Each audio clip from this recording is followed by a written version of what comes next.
This is the new phone fork for the new cruiser motorbike, and the complete assemble with the shipping boxes is like this, with the cable hanger.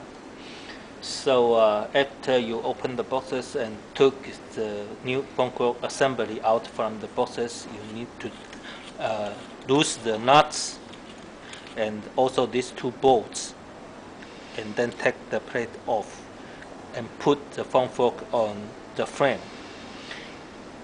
and then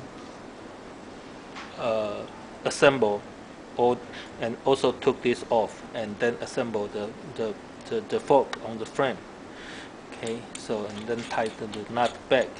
So these two is for the these two bolts for the turn-signal bracket.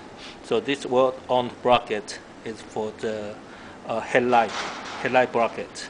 This is two starter for handlebar turn, the starter. So you can see here we have the wheel set lock here. Both sides have one pieces here. So these two bolts is for the front fender braces.